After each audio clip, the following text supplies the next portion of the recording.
শুরুতেই স্বাগত ডিবিসির নিয়মিত আয়োজন তালিকাতার সঙ্গে রয়েছে এজি মাহমুদ। দর্শক, বাজেটে কৃষি যন্ত্রপাতির উপর শুল্ক কমানোর সুবিধা পাচ্ছে না প্রান্তিক কৃষক। 90% পর্যন্ত শুল্ক কমানো হলেও তার প্রভাব নেই কৃষি যন্ত্রপাতির দামে। এতে ব্যাহত হচ্ছে যন্ত্রের ব্যবহারে কৃষির উৎপাদন ব্যয় কমানোর লক্ষ্যমাত্রা। এইসব নিয়ে আজকের আলোচনার বিষয়, কৃষি যন্ত্রের দাম কমলেও লাভ নেই কৃষকের। দর্শক, আলোচনায় যাব, তার আগে তথ্য উপাত্ত রয়েছে, সেগুলো জানিয়ে দিয়ে আমরা আলাপে যাব। তথ্যপত্র যেটি বলছিলাম যে বাজেটে কৃষি যন্ত্র এবং যন্ত্রাংশে শুল্ক ছাড় দেওয়া হয়েছে। সেখানে আমরা দেখছি যে আগে যেখানে 10% মতো শুল্ক ছিল, সেখানে কিন্তু দেখছি যে 10% শুল্ক কমিয়ে এখন কিন্তু 1% ঘরে নামিয়ে আনা হয়েছে শুল্কের অবস্থান। এবং আরও কিছু যন্ত্রাংশ রয়েছে যেগুলো আমরা দেখতে পাবো।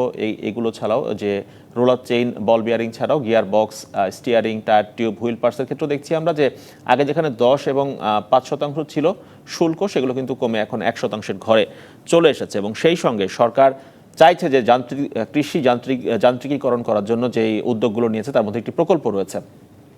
সেই প্রকল্পের কথা যদি বলি, যে কৃষি আধুনিকায়ন এবং যন্ত্রায়ন প্রকল্প, সেখানে বরাদ্দ দেওয়া হয়েছে 3020 কোটি টাকার মতো। এবং কৃষকের কৃষি যন্ত্র করার জন্য সেখানে 50% প্রণোদনার কথা বলা হচ্ছে। অর্থাৎ যদি কোনো কৃষক একটি কৃষি যন্ত্র কেনেন, সেখানে অর্ধেক টাকা কৃষককে দিতে হবে, বাকি অর্ধেক টাকা দেবে সরকার। এবং হাওরের কৃষক হলে 70% পর্যন্ত সরকার তাকে প্রণোদনা দেবে। দর্শক, এই ছিল তথ্যপত্রগুলো আমাদের কাছে। আমরা ফিরছি আলোচনায়। আমাদের সঙ্গে আজকে আলোচনা যুক্ত হয়েছেন, দেখতে পাচ্ছি বড় পর্দা যুক্ত হয়েছেন কৃষি অর্থনীতিবিদ নজরুল ইসলাম, এবং সেই সঙ্গে যুক্ত হয়েছেন এসিআই গ্রুপের ব্যবস্থাপনা পরিচালক FH আনসারি। দুজনকেই স্বাগত তালিকাতা অনুষ্ঠানে। শুরুতেই জনাব আনসারি, আমরা যেটি দেখছিলাম যে সরকার বাজেটে কৃষি যন্ত্রাংশের উপর শুল্ক কমিয়েছে, কিন্তু কৃষক কেন সেটির সুযোগ পাচ্ছে না, বাজারে কেন দাম কমছে না? জনাব আনসারি। আসলে আমাদের ব্যাপারটা খুব ক্রিটিক্যালি দেখতে হবে যে আমাদের যে সমস্ত যন্ত্রপাতি আপনি একটু আগে ভিজুয়ালাইজ করলেন, আমরা যেটা দেখতে পাচ্ছি সেটা প্রাইমারিলি কৃষি যন্ত্রের পার্টস অথবা কম্পোনেন্ট। তার কারণ হলো এইসব যেটি জমি দখলের কারণটা ছিল যে যাতে লোকাল ইন্ডাস্ট্রি কিন্তু ইন্টারেস্ট্রি করে এবং তারা এই আমদানি করে তারা জনাব আনসারি, আপনাকে ঠিক পরিষ্কার আমরা শুনতে পাচ্ছি না। আপনাকে ঠিক পরিষ্কার শুনতে পাচ্ছি না। আপনি কি আপনার অডিওটি অপশনটি একবার চেক করবেন কিনা জনাব আনসারি?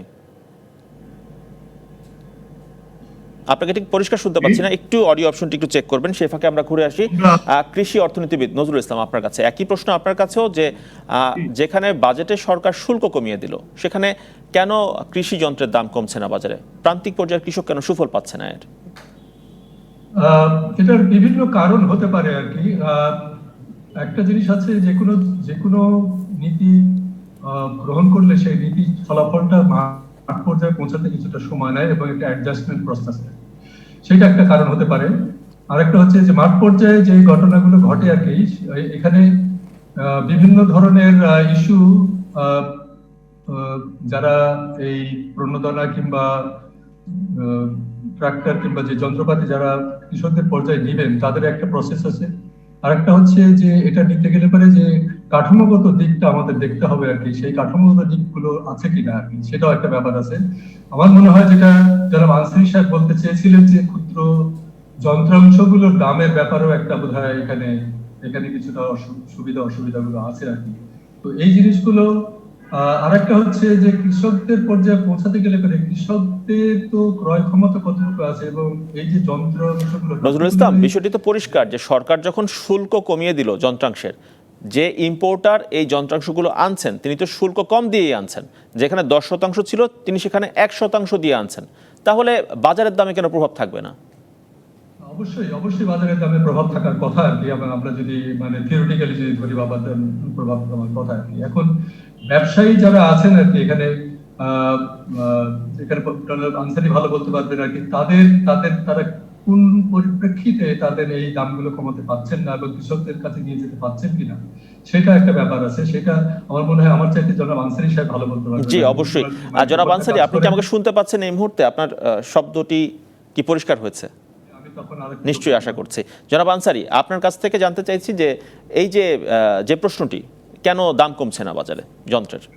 আমরা এদেশে দুই ধরনের কৃষি যন্ত্রপাতি আমদানি করি। একটা হলো কমপ্লিট একটা কন্ডিশনে একটা ট্রেডিং করা হয়, আর একটা হলো স্পেয়ার পার্টস বা কম্পোনেন্ট আমদানি করা হয় এবং সেগুলোকে অ্যাসেম্বল করে বিক্রি করা হয়। তো সরকার একটা ভালো উদ্যোগ নিয়েছে যে লোকাল ইন্ডাস্ট্রিকে এনকারেজ করার জন্য বিভিন্ন কম্পোনেন্টের ইম্পোর্ট ডিউটি কমিয়ে দিয়েছে, এবং এই কম্পোনেন্টগুলো কিন্তু লোকালি যে সমস্ত ছোট ছোট যন্ত্রপাতি অ্যাসেম্বল হয়, লাইক আপনার থ্রেসার, তারপরে কনসেলার, তারপরে পাওয়ার টিলার, এসব ক্ষেত্রে কিন্তু এর একটা ইম্প্যাক্টটা পজিটিভ আসবে। কিন্তু আমরা যদি দেখি ট্রাক্টর, আগেও যে ডিউটি ছিল ইম্পোর্ট 1% এবং অ্যাডভান্স ইনকাম ট্যাক্স 5% ছিল, সেটা এখনো আছে। পাওয়ার টিলার ক্ষেত্রে একই অবস্থা আছে, অন্যান্য যন্ত্রপাতির ক্ষেত্রে সেম অবস্থায় আছে, খুব বেশি কোনো চেঞ্জ হয়নি। তাহলে ব্যাপারটা এই হলো যে আমাদের দেশে যে সমস্ত স্মল যন্ত্রপাতি তৈরি হয়, এগুলো কিন্তু খুব বেশি ব্যাপক আকারে হয় না, যার কারণে আমরা ইম্প্যাক্টটা মাঠে দেখতে পাচ্ছি না। কিন্তু যদি ট্রাক্টরে ইম্পোর্ট ডিউটি কমিয়ে দেওয়া হতো, অ্যাডভান্স ইনকাম ট্যাক্স কমিয়ে দেওয়া হতো, অবশ্যই এটা ইম্প্যাক্ট মার্কেটে আসতো, এবং পাওয়ার টিলারের ক্ষেত্রে সেটা আসতো, এবং কম্বাইন হারভেস্টার এবং অন্যান্য ক্ষেত্রে একই অবস্থা আসতো। এই ক্ষেত্রে যদি কোনো ব্যবস্থা না হওয়া যায়, সেখানে কিন্তু আমরা দেখা যাবে, কারণ এদেশে প্রায় 95%ই কিন্তু যন্ত্রপাতি প্রায় কমপ্লিট অবস্থায় আসে, এবং অনলি 5% কিন্তু অ্যাসেম্বল হয় এবং লোকালি বিক্রি হয়। আর স্মল যে সমস্ত যন্ত্রপাতি বিক্রি হয় লোকালি, এগুলো লোকাল পার্টস কিন্তু লোকালি অ্যাসেম্বল হয়। This is the only reason এটা আমরা দেখতে পাচ্ছি না কেন। তবে এটাও ঠিক যে আমরা যদিও ট্রাক্টরের দাম গত বছরে আমরা বাড়াইনি, এবছর আমরা বাড়াইনি, যদিও 1% ইনকাম ট্যাক্স এবং অ্যাডভান্স মানে জনাব আনসারী, আমাদের দেশে আপনাকে একটু থামাচ্ছি, আমাদের দেশে যে কৃষকরা রয়েছেন তাদের কাছে সবচেয়ে বেশি চাহিদা সম্পন্ন যন্ত্র কোনগুলো এবং সেগুলোর দাম কেমন এই মুহূর্তে বাজারে?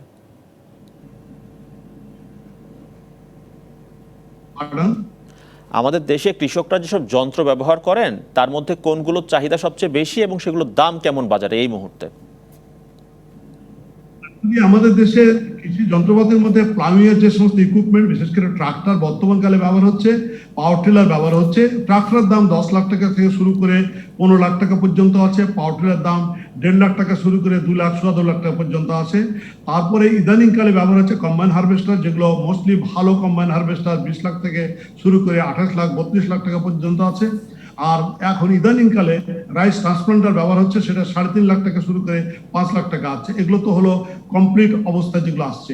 আর স্থানীয়ভাবে যে সমস্ত কৃষি যন্ত্রপাতি ব্যবহার হয় তার মধ্যে থ্রেসার হয় 70,000 থেকে 1.5 লাখ টাকা পর্যন্ত আছে, কনসেলার আছে 80 থেকে 90,000 পর্যন্ত, আরো ছোট ছোট যন্ত্রপাতি 30-35 হাজার টাকার মধ্যে পাওয়া যায়। এই ধরনের বিভিন্ন দামের কিন্তু কৃষি যন্ত্রপাতি আছে বিভিন্ন ফাংশনে কাজ করার জন্য।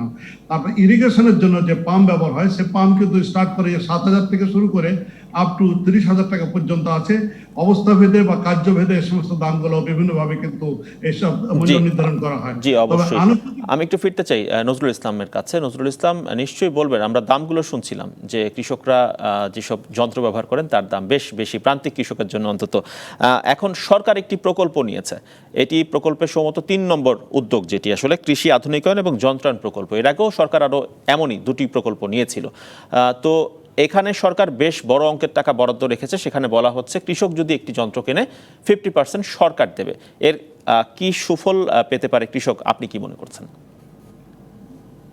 অবশ্যই কৃষক সুফল পেতে পারে। এখানে আমাদের কৃষকদের পুঁজি বিনিয়োগের অবস্থাটা দেখতে হবে আর কি। সেটা আমাদের কৃষকরা বেশিরভাগই প্রান্তিক কৃষক, এবং প্রান্তিক কৃষক যারা একটু মানে রিচ কৃষক যারা আছেন তাদেরও কিন্তু এই একবারে এত টাকা খাটানোর মতো তাদের অবস্থা আছে কিনা সেটাও আমাদের বিভিন্ন স্টাডিতে দেখা যায় যে সেটা তারা নাই আর কি। আমাদের এই কৃষকদেরকে যদি এই যে প্রজেক্ট যেটা নেওয়া হয়েছে আর কি, যা কৃষি যান্ত্রিকরণের আর কি, সেটা সুবিধা দিতে গেলে পরে একটা সার্ভিস সেক্টর সেটা ডেভেলপ করা দরকার আর কি আমাদের মনে হয়, সেই এবং বিশেষ করে প্রাইভেট সেক্টর থেকে।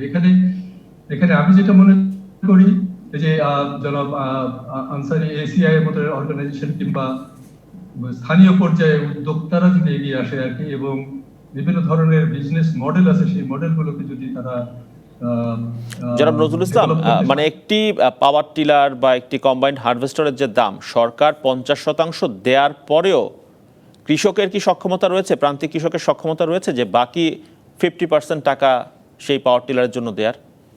প্রান্তিক কৃষকের মানে আমার জানার মতো প্রান্তিক কৃষকের সেরকম ধরনের কোনো সক্ষমতা নেই। তাহলে প্রান্তিক কৃষক কি করে এই কৃষি যান্ত্রিকীকরণের সুফলটা পেতে পারেন বা পাবেন? সেটা করতে গেলে পারে যেটা যদি কৃষকরা একত্রিত হতে পারে, বিভিন্ন ধরনের মডেল আছে, বিজনেস মডেল। যদি আমি বলি যে যেটাকে বলা হয় যে agricultural entrepreneur system, community enterprise system যদি এটাকে ইন্ট্রোডিউস করা হয়, যে কমিউনিটি সবাই কৃষকরা একসাথে হয়ে তাদের একটা অবজেক্টিভ থাকবে, সেইটা তারা একটা ফান্ড রেজ করে সেটা কিনতে পারে, অথবা প্রাইভেট কোনো উদ্যোক্তারা তারা যদি এখানে সার্ভিস সেক্টরের মতো আর কি, যে তারা শুধু যন্ত্রাংশগুলো তারা কিনবে, কিনে তারা কৃষকরা তাদের কাছ থেকে ভাড়া করে নেবে এবং সেই ভাড়ার সার্ভিসটা তারা আবার যখন লাগবে আর কি। এটা সরকারি পর্যায়েও এখন এগ্রিকালচার এক্সটেনশন ডিপার্টমেন্ট বোধহয় সেই জিনিসটা করার চেষ্টা করছে, to fill up the gap of the যেটাকে বলা হয় যে প্রাইভেট সেক্টরে যে সার্ভিস প্রোভাইডাররা এখন পর্যন্ত তেমন ভাবে ডেভেলপ করেনি বলে আমরা এগ্রিকালচার এক্সটেনশনের উপরে এখনো ডিপেন্ডেন্ট। তো সেইটা যদি না করা হয় তাহলে কিন্তু আমাদের দেশে কৃষকদের, বেশিরভাগ কৃষকদের সেটা কিন্তু সেই সুযোগটা, সুফলটা পাওয়ার সম্ভাবনা। জি, আপনি রয়েছেন জনাব আনসারী, নিশ্চয়ই বলবেন যে প্রান্তিক কৃষক এবং যারা দরিদ্র কৃষক তাদের কাছে যেন কৃষি যন্ত্র খুব সহজে পৌঁছে দেওয়া যায়। সরকার তো শুল্ক কমিয়ে দিচ্ছে, আপনাদের পক্ষ থেকে কি করার আছে দাম কমানোর জন্য কৃষি যন্ত্র? আমি সুযোগ পাই বলতে এই পয়েন্টে, আপনি একটুকে বলছিলেন যে এই যে সাবসিডি দিচ্ছে তাতে কৃষক কি লাভবান হচ্ছে কিনা। অবশ্যই কৃষক লাভবান হচ্ছে, কারণ আমাদের দেশে 95% কিন্তু জমি ট্রাক্টর এবং পাওয়ার টিলার দিয়ে। এসব পাওয়ার টিলার ট্রাক্টর কিন্তু কৃষক হোল্ড করে না, একজন বড় কৃষক সে হোল্ড করে, তার নিজের জমি চাষ করে, অন্যকে সার্ভিস প্রোভাইড করে এবং লো কস্টে সার্ভিস প্রোভাইড করে, যেহেতু তারা এখানে কিছু সুযোগ সুবিধা পাচ্ছে। তারপরে হলো যে সমস্ত কম্বাইন হারভেস্টার এবার আমরা দিলাম, এই যে আমরা 1,500 প্রায় কম্বাইন হারভেস্টার বিক্রি করলাম বিভিন্ন কোম্পানিগুলো, সেখানে কিন্তু গভর্নমেন্টের কাছ থেকে সাবসিডি পেলো কিন্তু 14 লাখ পর্যন্ত। বাকিটা কিন্তু আমরা প্রাইভেট কোম্পানি তাদেরকে ক্রেডিটে দিলাম, এই সার্ভিস প্রোভাইডার রাখে, তারা আমাদের কাছ থেকে ক্রেডিটে এই সমস্ত যন্ত্রপাতি নিয়ে তারা কৃষকের ধান কেটে দিল একটা রেটে। কৃষক কি দামে ধান কাটা পেলো?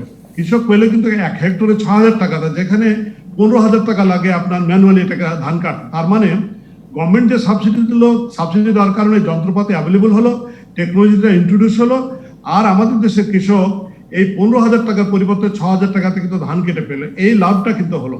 এইভাবেই কিন্তু আমাদের এই যন্ত্রপাতিগুলো দেশে ইন্ট্রোডিউস হচ্ছে, এইভাবেই লাভবান হচ্ছে। জি, এইসব বিষয়ে আরো শুনবো, তথ্য নিশ্চয়ই বক্তব্য শুনবো। একটি বিরতির সময় হয়ে গিয়েছে আমাদের, বিরতির পর ফিরে আসছি আনসারী এবং নজরুল ইসলাম আবারও। দর্শক, বিরতির পর আবারও ফিরে আসছি ডিবিসির নিয়মিত আয়োজন টালিখাতায়, সঙ্গে থাকুন। দর্শক, বিরতির পর আবারও ফিরে এলাম টালিখাতায়। আজকে আমরা আলাপ করছি কৃষি যন্ত্রের দাম কমলেও লাভ নেই কৃষকের। সেই প্রসঙ্গে আমাদের সঙ্গে আলোচনা যুক্ত রয়েছেন কৃষি অর্থনীতিবিদ নজরুল ইসলাম এবং সেই সঙ্গে যুক্ত রয়েছেন এসিআই অ্যাগ্রো বিজনেসের ব্যবস্থাপনা পরিচালক FH আনসারী। আপনাদের সঙ্গে আলোচনায় যাব। দর্শক, আলোচনায় যাওয়ার আগে আমাদের কাছে কৃষিমন্ত্রী আব্দুর রাজ্জাকের একটি বক্তব্য রয়েছে আজকের আলোচনার বিষয় নিয়ে, সেটি শুনে নিচ্ছি। আমরা যে যন্ত্রগুলো এনেছি, ইয়ানমার, কবোটা, আরও কিছু কোম্পানি, তারা এমন যন্ত্র আবিষ্কার করেছে সেগুলো ছোট জমির মধ্যে ঘুরতে পারে। একটি যন্ত্রের দাম যদি 28 লক্ষ টাকা হয়, সরকার দিবে 14 লক্ষ টাকা, কৃষক দিবে আর 14 লক্ষ। আস্তে আস্তে যাতে আমরা এই সকল কৃষি যন্ত্রপাতি আমরা তৈরি করতে পারি দেশেই, এবং উনি চাচ্ছেন অন্তত স্পেয়ার পার্টগুলো, একটা টাইন, একটা ছোট স্পেয়ার পার্ট, এগুলো যেন বাংলাদেশে আমরা করতে পারি। আমরা শুনছিলাম কৃষিমন্ত্রীর বক্তব্য। আবারও ফিরছি আলোচনায়। জনাব নজরুল ইসলাম, আপনার কাছ থেকে জানতে চাই যে এই যে বিভিন্ন সুযোগ সুবিধা দিচ্ছে সরকার, 50% প্রণোদনা, হাওড়ের জন্য 70% প্রণোদনা দেওয়া হচ্ছে, কোন ধরনের কৃষকরা বা কারা এই সুযোগ সুবিধা পাবেন সেটা কে ঠিক করবে, এবং কোন বিবেচনায় কোন কৃষকরা সুযোগ সুবিধাগুলো পাবেন? এখানে তো ক্লাসিফিকেশনের কোনো সুযোগ নেই। আমরা যদি ধরি সার্বিকভাবে গোটা বাংলাদেশের কৃষি ফসল উৎপাদন যদি খুবভাবে এফেক্টিভলি এবং প্রোডাক্টিভিটি যদি বাড়াতে হয়, তাহলে তো এখানে ওই কৃষকদেরকে সেইভাবে ভাগ করার সুযোগ নেই। এখানে সব কৃষকরা যাতে সমানভাবে এই ধরনের সুযোগটা নিতে পারে আর কি, সেটাই তো চেষ্টা হওয়া উচিত বলে আমার মনে হয়। তবে বাংলাদেশের সোশিও কালচারাল পার্সপেক্টিভ থেকে যদি আমরা চিন্তা করি আর কি, তাহলে দেখা যায় যে এই ধরনের সুযোগ সুবিধা যখন দেওয়া হয়, তখন বড় বড় যারা আর কি এবং সমাজে যারা বিত্তশালী, তারাই সেই সুযোগটা প্রথম দিকে নিতে পারে, নিতে দেওয়ার সুযোগটা নেয়। এটা হচ্ছে আমাদের সোশিও ইকোনমিক এবং সোশিও পলিটিক্যাল পার্সপেক্টিভ থেকে এটাই সাধারণত হয়ে থাকে। তবে যে উদ্যোগটা সরকার নিয়েছে আর কি, সেটাকে সাধুবাদ অবশ্যই জানাতে হবে। যে যেখানে 28 লাখ টাকা, সেখানে 14 লাখ টাকা সরকার ভর্তুকি দিচ্ছে এবং 14 লাখ টাকা দিয়ে কৃষকরা পেতে পারে আর কি। জনাব নজরুল ইসলাম, মানে কোন বিবেচনায় তিনি কৃষক বলে এই সরকারি প্রণোদনা পাওয়ার জন্য উপযুক্ত হবেন বা উপকারভোগী হবেন, সেটির কোনো নির্দেশিকা নেই বলছেন? আমার একটু বলুন। কোন বিবেচনায় একজন ব্যক্তি কৃষক বলে পরিগণিত হবেন এবং এই সরকারি প্রণোদনা তিনি পাবেন, সেটির কোনো নির্দেশিকা নেই বলছেন? না না না, আমি তা বলছি না। আমি বলছি না যে কৃষক, আমি ধরে নিচ্ছি যে কৃষক আইডেন্টিফাই, কৃষককে শনাক্ত করা হয়েছে, সে একজন জেনুইন কৃষক। কিন্তু আপনি যেটি বলছিলেন যে যদি কৃষকের পরিচয় নিয়ে কোনো অন্য ব্যক্তি এই সুবিধাটি নেওয়ার চেষ্টা করেন, যদি কৃষকের পরিচয় নিয়ে অন্য কোনো ব্যক্তি এই সুবিধাটি নেওয়ার চেষ্টা করেন, সেটি বন্ধের উপায় কি তাহলে? এটা একটা অনেক বড় প্রশ্ন আর কি। এটা বন্ধ করার, এটা হচ্ছে যে যারা এখানে ইমপ্লিমেন্ট করবেন আর কি, যারা যাচাই বাছাই করবেন আর কি, তাদের উপরে এটা নির্ভর করবে যে আসলে সত্যি এবং জেনুইন কৃষকরা পাচ্ছে কিনা। তবে যাদের আর্থিক সঙ্গতি নাই আর কি, তাদের কাছে কিভাবে এটা পৌঁছাতে পারে সেইটার জন্য যেটা একটু আগে ডক্টর আনসারী বললেন যে বড় কৃষকরা সেটা নিচ্ছে এবং বড় কৃষকরা তারা বিনিয়োগ করে সেইটা মানে ক্ষুদ্র কৃষকদের মধ্যে একটা তাদের মধ্যে একটা সমঝোতায় এসে একটা কি বলবো, এটাকে দাম ঠিক করে যে। জি নজরুল ইসলাম, বুঝতে পারছি বিষয়টি।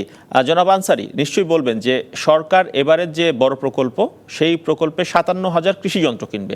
এসব যন্ত্রর অধিকাংশই কি আমদানি করে আনা হবে নাকি স্থানীয় যারা উৎপাদক তাদের কাছ থেকে কেনা হবে? প্রশ্নটা কি আমাকে করলেন? না, জনাব আনসারী।